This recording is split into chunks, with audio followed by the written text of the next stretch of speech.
Today I'm going to introduce you to a must-have native plant for your garden. We then look at how plants grow and why it's important to consider it when planting them. Then we go and visit a unique residential landscape, and a very colorful one at that. All this and more right here on Oklahoma Gardening. Underwriting assistance for our program is provided by the Oklahoma Department of Agriculture, Food, and Forestry, helping to keep Oklahoma green and growing. Oklahoma Gardening is a proud partner with Shape Your Future, a program of the Tobacco Settlement Endowment Trust. Shape Your Future provides resources for Oklahomans to make the healthy choice the easy choice. For generations, Oklahoma Gardening has been welcomed into your homes. It's a place to learn, to grow, and be inspired. It's where Oklahoma State University bridges research, education, and passion. We share one goal: to serve the gardeners who inspire us. That's what makes Oklahoma Gardening true to Oklahoma and true to gardeners.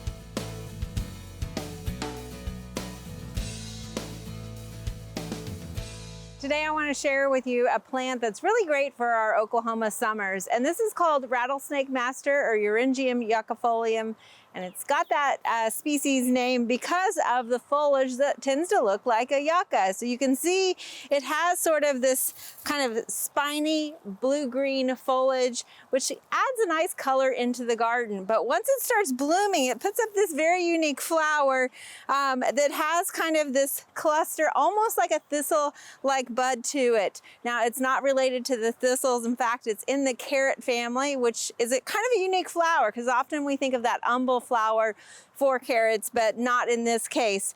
So it's got tiny little white flowers that are inside there, but actually what we really are seeing more often is the greenish bracts that persist a little bit longer. But all of this, all the multiple little tiny white flowers that are in there, make it a really great pollinator plant also. Now, this is native and hardy from zones 4 to 8, so it's really well adapted to our Oklahoma conditions, our heat, also our weather, as well as our soil. So it can handle anywhere from sandy soils to clay soils, but it does like to be in well-drained soil. So if you're in the heavy clay, you might consider putting it up a little bit higher.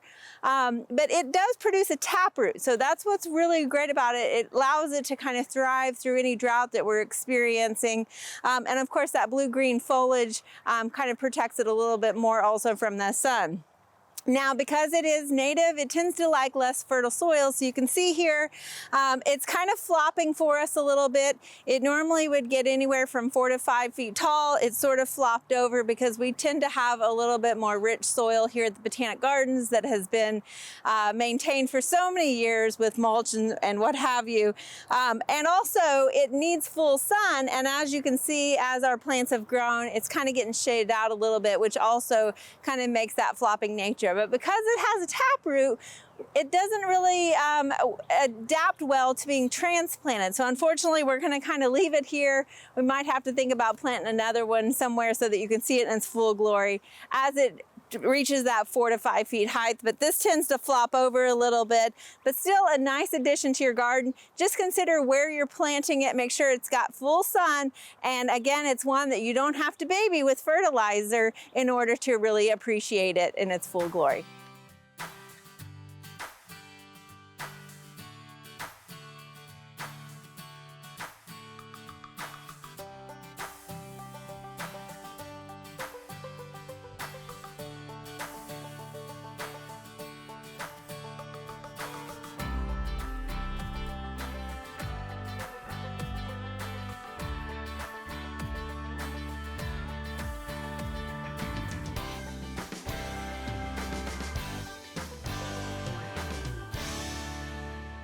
So often you hear us talk about right plant for right location, and typically we're more concerned with the environmental conditions that we're going to put a plant in.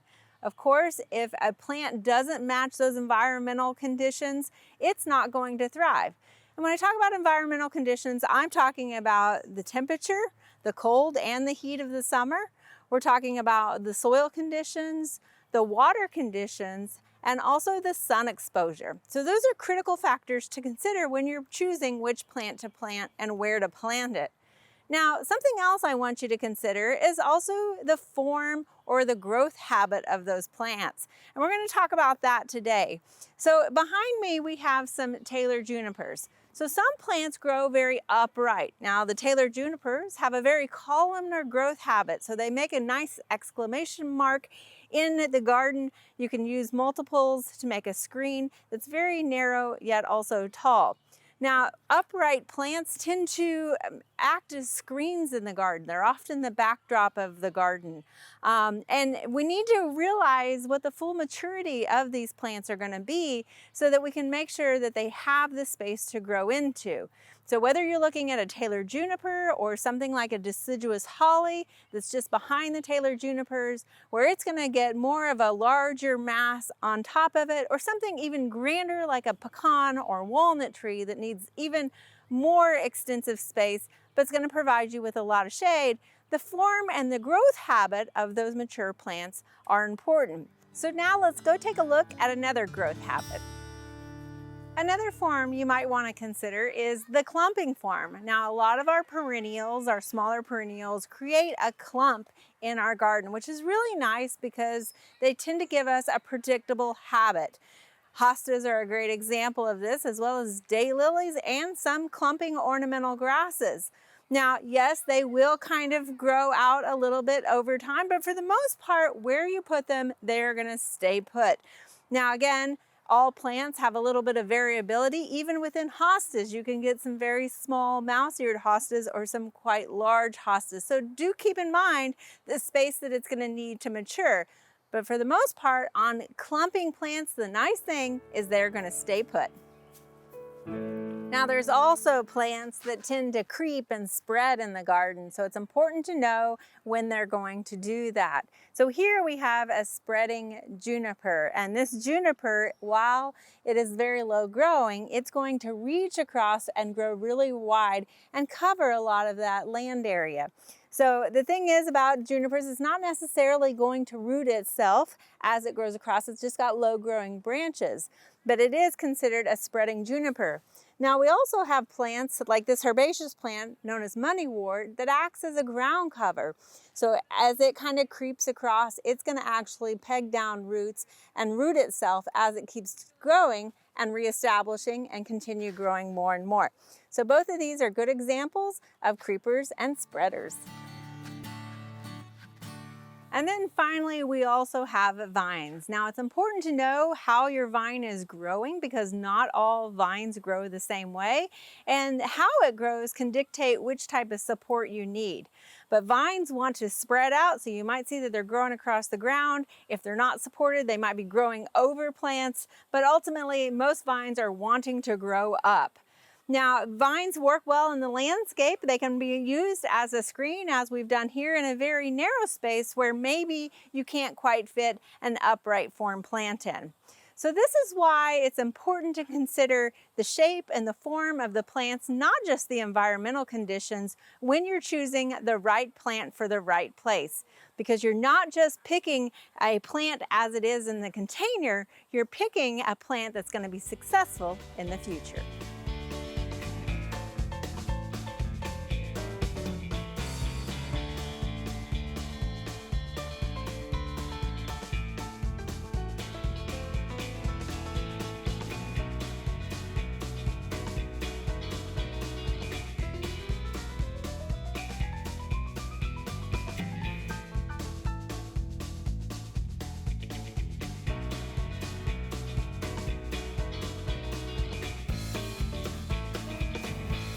Today we're visiting the OSU Kappa Delta house, one of the many sororities here on OSU's campus. And joining me is Jason Voskuhl with Semper Fi Landscaping. And you guys have the privilege of maintaining this beautiful landscape, may I add. So tell me a little bit about what's all is involved in that. So a lot, right? We have a ton of events from Mom's Day, Rush, even graduation, where we have to stay on top of this property. one of the daily or weekly tasks I have is to just come and ensure that this landscape is beautiful. We have tons of foot traffic coming in here, so having to work around the girls, making sure we're not in anyone's way, can be a challenge. Right. It's a residential landscape, essentially, but yet you have, what, almost 100 residents that live here? 100 residents here and thousands that just, are always going to class, going to school, wherever they're going. Yeah. So how do you be mindful with the maintenance that has to happen and the irrigation schedule? Yes, ma'am. So you can almost say we have spotters, right? So as we're blowing debris, as we're needing to weed whip, whatever's needing to be achieved, we need to make sure that we're keeping in mind that there's students here, and respecting their space. So. And I bet a lot of the ladies like to come out and enjoy this space. Oh, yes, ma'am. In their free time and Absolutely. stuff as well. We get all the comments. The young women who are here are absolutely wonderful. They're always checking in on us, thanking us for the work. So it's a privilege to work for Kappa Delta. Well, let's talk about some of the details of this landscape. I mean, the first, I think, thing that everybody notices is the amount of color that you guys have incorporated from the front entrance along the raised bed, or the beds here by this house. Let's talk about some of the annuals you used. Yeah, absolutely. I have a very naturalistic type of approach. I like bunches, I like colors, I like height, I like cool textures. Whatever that's unique that will work in our climate and in that area, that's what we're looking to do. And it looks like you've used a lot of portulaca, some gomphrena. Yep, gomphrena, blue days, coleuses. We have the Vulcan coleuses right up in the front, the lantanas. I mean, it all just looks immaculate. Yeah, it's just a real explosion of color around here. But yeah, you have some real good, strong foundation plants also. Can you mention some of those that you have? I mean, obviously the hydrangea behind us here is beautiful. This hydrangea, it just always takes off. I mean, it's absolutely beautiful. I love the structure of the Scarlet Peak Yopons and how we shape them. There is a lot of maintenance that goes into keeping that shape. It doesn't just stay like that, right? But absolutely beautiful structure, the magnolias, the Arizona cypresses. I mean, it just great bones. And that's what we want to build off of our landscape, right? Is a good bone, and then everything else is gravy. Right, absolutely. And I know, anytime you have a small sort of lot, because it's mainly house, but yet you still have yard space that we're here, and also kind of a patio area around the corner. Can you tell us about those? Describe them. Yes, so we have Bermuda over here, and we have some fescue zones over there. All of this is controlled off of a HydroWise irrigation clock, where I can actually control and adjust off of my phone from the office, from my bed, so it's all dialed in, it's all manageable in a very, very efficient way. Our mowers are also going through the same challenges where, it's rush. If it's like, for instance, this week, rush is coming up. Well, my mower has to mow twice this week before rush happens. Okay. It's a maintenance challenge, and I think we do a really good job at achieving it. Yeah, it's got a lot of detail to it. It's not just one we call mow and blow properties, right? No, ma'am. And so around the corner you have that patio, and there's kind of a pondless water feature. Can you explain that a little bit? So the bubbling rock. It's about a 300-gallon reservoir, single stack bubbling rock, and just beautiful face, beautiful moss boulder. The girls really, really appreciate it as well. What does it do for that space? Oh, the ambiance.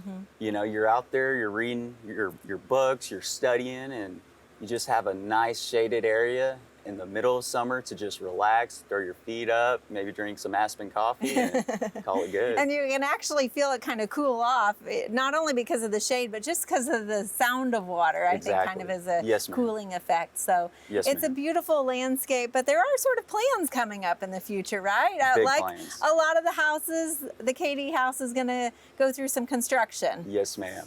So initially what that will entail is everything you see around the house is going to be destroyed, demolition, because they're actually working on the house. So all this landscape's gone.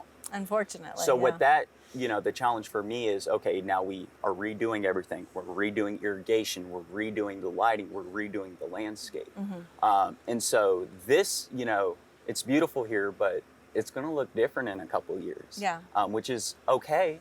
but you know, it's going to take some time for those plants to mature up. Right. And just like a house sometimes needs renovation or kind of to rebuild, a landscape does too. Yes, ma'am. Well, we look forward to seeing what comes in the future. Yes, ma'am. Thank you so much for sharing this with us today.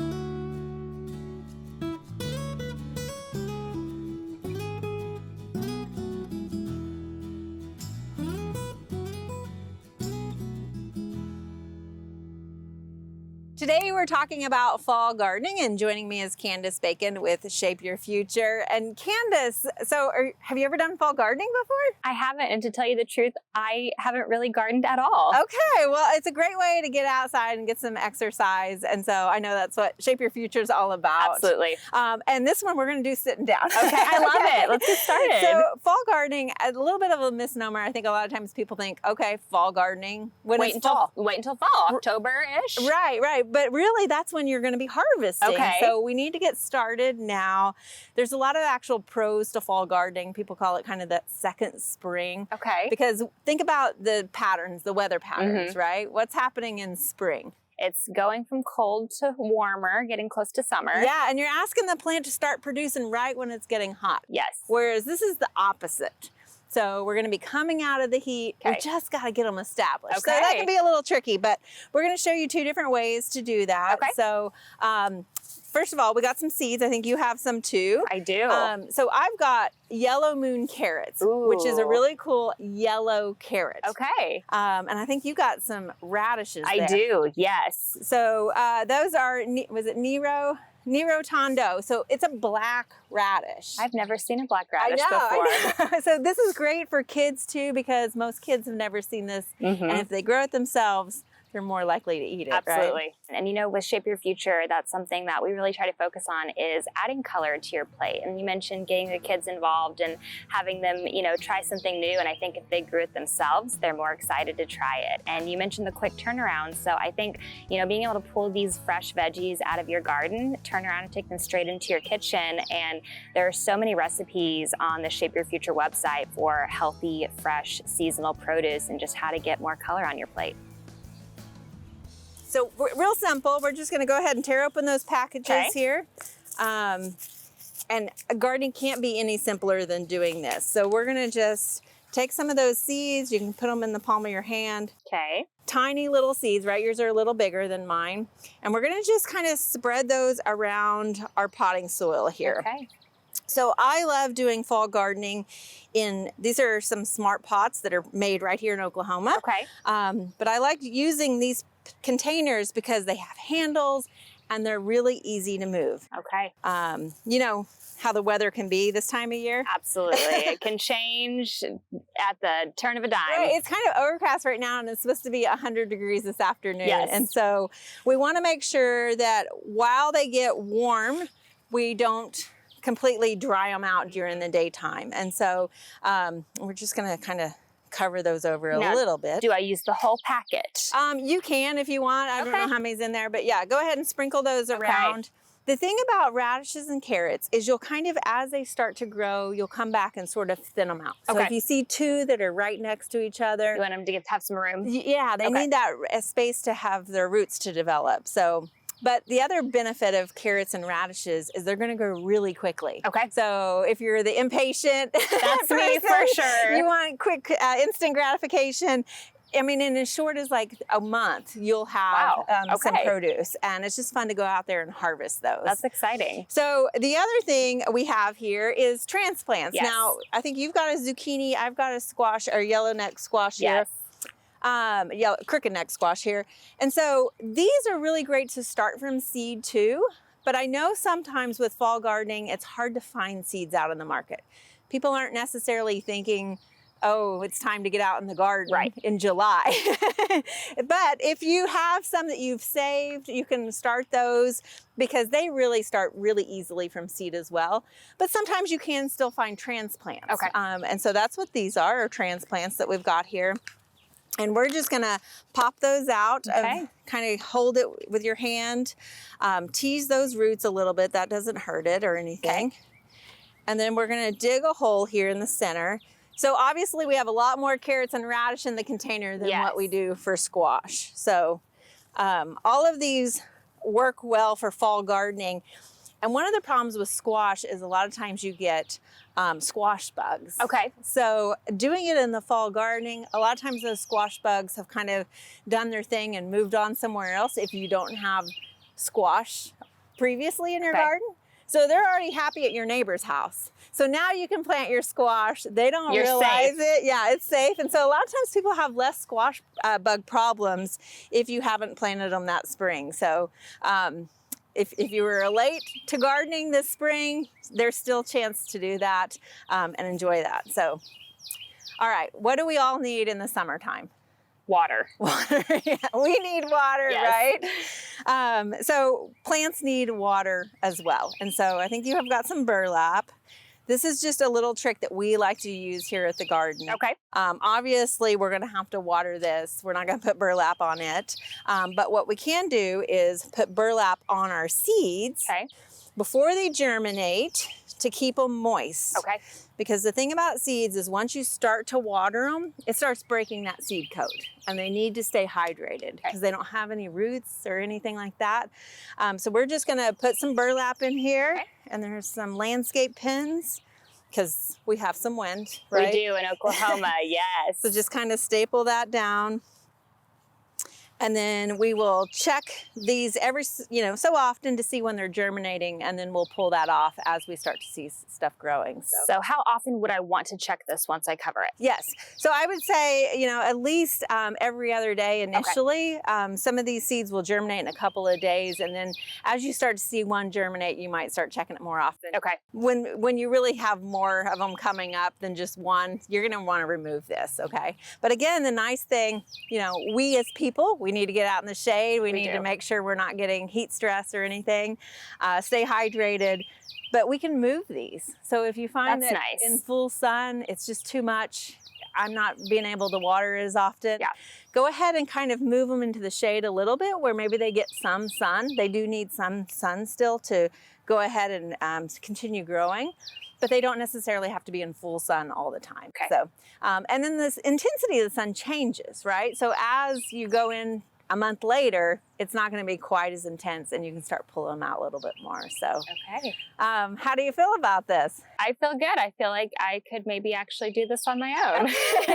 Well, and I know Shape Your Future is all about staying hydrated as well. Absolutely. So these are just little tips on how plants can stay hydrated also. Plants sounds like are very similar to people. We do need our water for sure. Absolutely. It's important when it gets so hot during the summer. Yes, definitely. And it seems like, even if you're a beginner gardener, this is a good way to get outside and get moving really any time of year. Absolutely. Absolutely. Well, thank you so much for joining us today. Thanks for having me.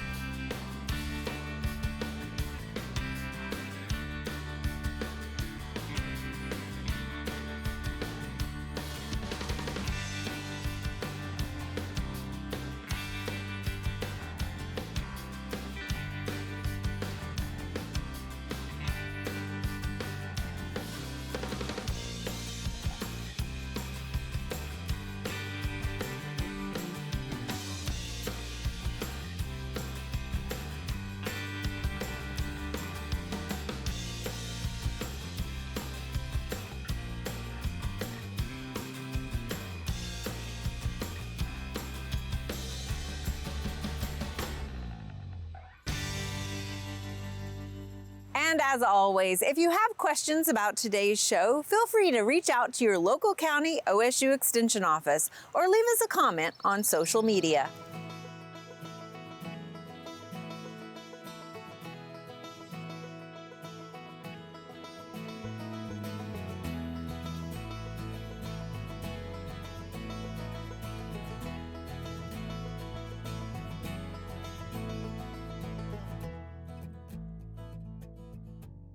There are many great horticulture activities this time of year.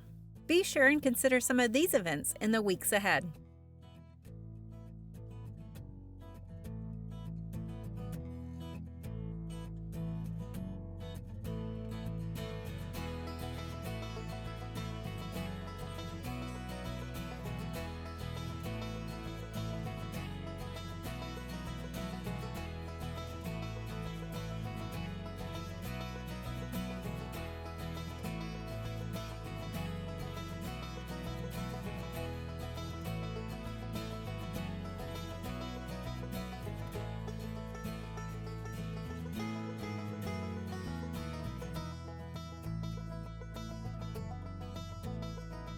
Join us next week as we recap leaf structure and how to properly identify poison ivy right here on Oklahoma Gardening. Soil conditions that you have, the sun exposure conditions you have, the hardiness, the climate that you have, and this, I already said sun exposure, the water conditions, shoot.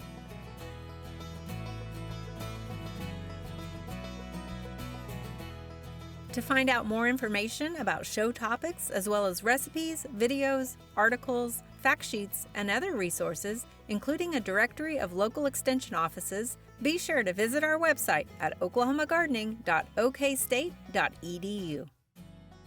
Join in on Facebook and Instagram.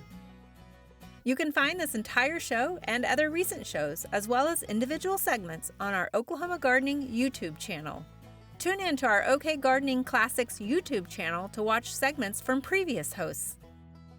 Oklahoma Gardening is produced by the Oklahoma Cooperative Extension Service as part of the Division of Agricultural Sciences and Natural Resources at Oklahoma State University. The Botanic Garden at OSU is home to our studio garden, and we encourage you to come visit this beautiful Stillwater gem. We would like to thank our generous underwriters, the Oklahoma Department of Agriculture, Food, and Forestry, and Shape Your Future, a program of the Tobacco Settlement Endowment Trust. Additional support is also provided by the Tulsa Garden Club, Greenleaf Nursery and the Garden Debut Plants, the Tulsa Garden Center, the Oklahoma Horticultural Society, and the Tulsa Herb Society.